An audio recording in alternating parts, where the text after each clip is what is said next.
어제 북한이 개성공단 안에 있는 남북 연락사무소를 폭파시켰습니다. 자, 2시 59분인가 날렸다는데요. 아마 통일부 장관도 국회에 와가지고 있다가 나갔다 온 걸 보면 한국군에서는 제대로 파악하지 못했던 걸로 보입니다. 이 개성연락사무소를 폭파할 때 바로 옆에 있던 개성공단 종합지원소 사무실까지도 지금 그 건물까지도 같이 지금 이 반파가 됐어요. 그래서 양쪽을 합쳐서 한 7초 만에 700억 정도가 날아갔다. 자, 이 부분과 관련해서 어떤 분들은 그게 돈이 들어간 줄 아냐, 뒤로 줬다는 뭐 이렇게 말한 분도 있는데 저도 그랬을 거라고 봅니다. 일부는요. 그렇지만 그 부분에 대해서 여기서 제가 아무런 증거가 없는데 그 이야기를 또 할 수는 없는 거 아닙니까? 그것도 어제 지금 폭파의 본질도 아니고요. 그러니까 그런 이 다른 샛길로 새는 이야기는 이런 때 안 해주셨으면 좋겠습니다. 자, 김여정이가 이 문해 6.15 메시지를 이렇게 발표한 직후에 김여정이가 문재인이 6.15 20주년이라고 메시지를 청와대에서 발표한 그 다음날 개성연락사무소를 날려버리는데요. 6.15 메시지에 대해서 혐오감을 금할 수 없다. 그리고 사죄와 반성, 재발 방지에 대한 다짐이 있어야 될 거다. 그렇게 이제 철면피한 감언이설을 듣고 있자니 역겹다. 담화를 오늘 냈습니다. 그래서 맹세기 대통령 연설인데 방향과 대책은 찾아볼 수 없고 자기 변명 책임 회피, 뿌리 깊은 사대주의로 점철된 남조선 당국자의 연설을 듣자니 저도 모르게 속이 메석메석해지는 걸 느꼈다. 그리고 현 사태가 쓰레기들의 반공화국 비라 살포망동과 그를 묵인한 남조선 당국 때문에 초래되었다. 그래서 이 부분에 대해서 말하지 않고 변명만 했다. 자, 그동안에 문이 특유의 어법과 합법으로 멋쟁이 신용을 해보느라 폼 잡은 글이 많고 말이 많은데 현 사태의 본질을 아는지 묻고 싶다. 그러면서 남조선 대표하는 최고 수권자의 연설에 지금 뻔뻔함과 추악함이 있는 게 참 경악스러운 일이다. 이런 식으로 비판을 했습니다. 자, 어제 그 북이 그렇게 한 이후에 한국이 한 조치라고는 단전을 했다. 자, 그게 단데요. 지금 이 어제 북이 연락사무소라는 그야말로 강수를 둔 부분, 그 부분의 배경은 어디에 있을까라는 부분이 이제 여러 가지로 해석이 됩니다. 자, 미국 쪽에서 나온 반응 중에요. 크리스토퍼 힐 차관보가 한 반응이 가장 정확하다고 보고 있습니다. 자, 그 힐은 한국 대사도 했고 국무부 차관보도 했죠. 자, 그는 뭐라고 했는가 하면 북한이 트럼프가 취임했을 때보다 한미가 가깝지 않다는 생각에 만족할 것이다. 힐 전 차관보는 북한의 강경 행보에 대해 우리가 북한으로부터 본 행동들은 일정 정도는 미국과 한국이 얼마나 떨어져 있는지 보기 위한 시험이다. 북한이 트럼프가 취임했을 때보다 한미가 가깝지 않다는 생각에 만족할 수 있다고 생각한다. 이렇게 말하면서 한미 간의 관계를 체크하려고 저런다. 지금 이렇게 이야기를 했습니다. 자, 그 외에 나머지 북한이 먹고 살기가 어려워서 그런다는 둥, 또 경제 협조를 받아내려고 그런다는 둥, 이런 쪽에 매몰되면 이 사건의 핵심을 놓치는 거라고 보고 있습니다. 또 하나의 이유는 지금 10년 전에 김정은이가 세자 책봉을 받을 때 도발이 있다라는데요. 2010년에 지금 두 차례 대형 도발이 있었습니다. 3월 26일 날 백령도에서 천안함이 폭침되어 승조원 46명이 사망했고요. 또 같은 해 11월 23일 날 연평도를 기습 포격해서 4명이 사망했습니다. 자, 그러고는 김정은이가 이제 군권을 잡으면서 북한의 그야말로 실세로 등장을 했어요. 자, 그래서 이번에 2020년에도 지금 계속 김여정이가 나서서 지금 강경 입장을 발표하고 그것이 실행으로 이어질 거라 하고 지금 연락사무소가 무너져 내리는 걸 보게 될 거라 하고 결국 폭발을 시켰거든요.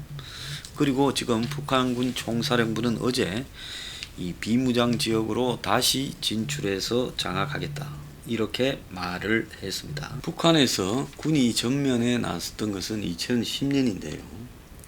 김정은이가 제가 아버지가 살아있을 때 당 중앙위원, 당 중앙군사위 부위원장에 이어 인민군 대장에 오르면서 후계자 지위를 공식화했던 시기입니다.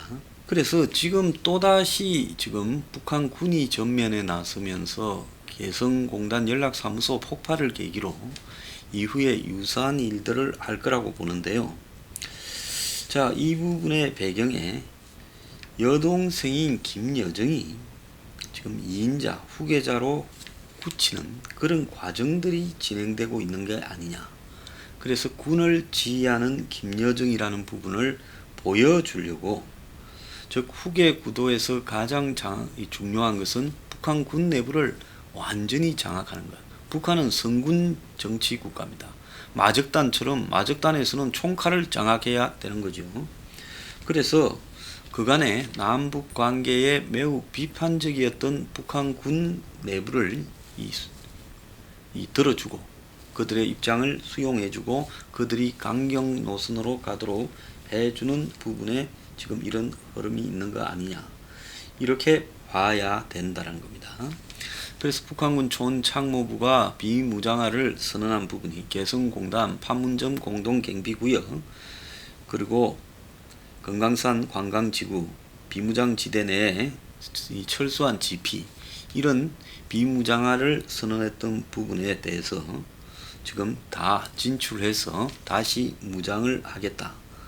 자, 이렇게 되면 개성공단 철수 후에 철거되었던 2개 사단과 1개 포병여단이 그 자리에 다시 돌아올 가능성도 크고요.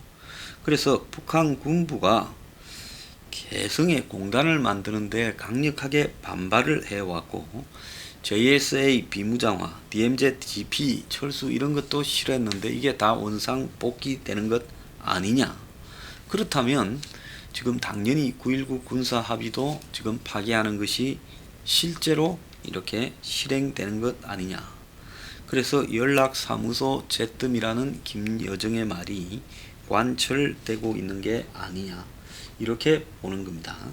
자, 이렇게 보자면 이 문제에서 중요한 것은요,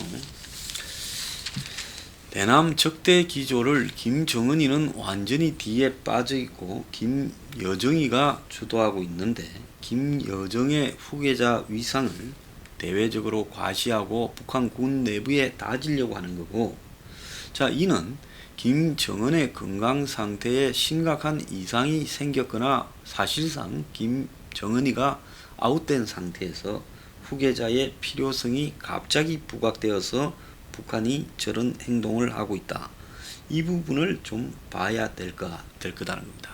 지난 4월 중순부터 김정은이가 사라졌다.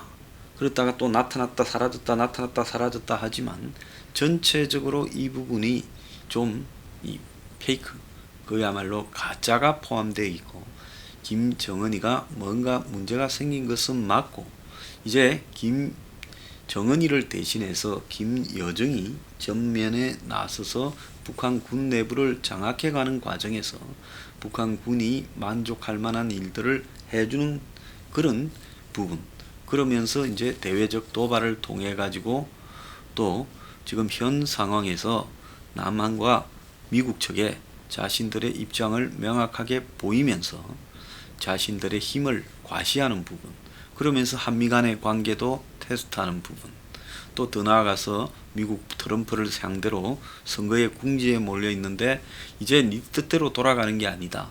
키는 내가 쥐고 있다. 이런 부분을 보여주려고 하는 부분 등이 포함된 거 아니냐, 이렇게 생각을 합니다. 제 생각뿐만 아니라 미국 헤리티지 재단 같은 데서도 최근에 북한의 대남 적대 기조가 다목적인데 그 중에 핵심이 김여정의 후계자 지위를 강화하는 데 있다. 자, 그 헤리티지 재단의 브루스 클링너 연구원 같은 경우에는 3주간 김정은이가 4월 달에 잠적을 했는데 건강에 문제가 있다라는 것이 명백하게 증거는 드러나지 않지만은 매우 좋지 않은 상황에 있기 때문에 후계자의 필요성을 절감했고, 그래서 김여정을 사실상 후계자로 다져가고 있는 과정에 있는 게 아니냐. 김여정이 담화를 발표했던 노동신문에 그 담화 발표한 자리는, 그거는 북한의 최고 지도자가 이 대회 담화를 발표할 때 최고 지도자가 말한 부분이 들어가는 딱 정해진 자리라는 거예요. 그러면 최고 지도자용 공간에다가 김여정의 담화를 발표했다라는 것은 김여정이가 북한의 후계자로서의 지금 지위를 다져가는 부분으로 이렇게 해석이 된다는 겁니다. 그래서 미국의 많은 연구소나 언론들은 왜 김여정이가 이 타이밍에 나서서 저렇게 강경을 주도하는가, 후계자로서의 입장을 다져가는 것이 맞다, 이렇게 지금 해석이 되고 있고요. 그래서 세자 책봉의 김정은이가 될 때하고 똑같다라는 겁니다. 그래서 이 대목으로 볼 때 대북 전단 때문에 그런다, 뭐 이런 거는 아무런 말이 되지 않는 이야기입니다. 자, 윤건영이는 탈북어원 탄생이 아쉽다, 이런 황당한 헛소리까지 했어요. 자, 북 입장에서는 이런 부분이 불편했을 거다. 한미연합훈련도 문제고 F-35 같은 첨단 무기 도입도 문제다. 그런 것이 북한에 빌미를 줬다, 이렇게 말하는데, 이거는 무슨 누가 빌미를 주고 안 주고의 문제도 아니고 탈북자의 B라는 그야말로 제가 처음부터 계속 주장했습니다마는 일종의 시비거리에 불과하다라는 겁니다. 그러면 앞으로 북한이 어떻게 하겠느냐? 지금까지 북한이 예고한 부분을 다 실천에 옮길 거라 봐요. 금강산 그 관광시설도 날려버리고, 또 더 나아가서 지금 개성공단에 대해서도 지금 북한이 완전히 치워버리는 형태가 나올 수 있다는 겁니다. 왜? 지금 김여정이 저렇게 나온다는 것은 이제 김여정 시대 개막을 의미하는 거기 때문에, 김여정이 자기 시대의 개막을 매우 강한 지도력을 보이지 않으면, 그 지도력은 결국 군의 힘이, 북한에는 총칼이 힘이죠. 총칼이 힘인 데서는 총칼 힘 있는 쪽에 구미를 맞춰주는 거고, 그러면 총칼 힘 있는 쪽에 구미를 맞춰주는 거는 그야말로 군대가 원하는 대로 다 해주고, 그래서 군을 키워주는 것이 김여정이 후계 체제를 공고하게 하는 거예요. 김여정은 30대 초반의 여성입니다. 그래서 후계 체제로 가는 부분이 군에서 반발할 가능성이 매우 크기 때문에, 그는 군에게 내가 예상 이상으로 강경하다, 우리 오빠나 우리 아버지, 할아버지보다 더 강경하다라는 부분을 이 군에게 입증시켜야 된다는 거죠. 그래서 이런 부분이 맞물리다 보니까 지금 강경 노선으로 나오고 있고, 이것이 미국 대선과 맞물리고 또 트럼프의 특유의 그런 기질들과 맞물리면서 한미 간의 지금 관계에 대한 테스트 역할도 분명히 되고 있다. 북한 군 입장에서는 한국에 도발할 때 미군이 얼마나 개입할 것인가, 이게 핵심이죠. 북한군의 핵심은 그겁니다.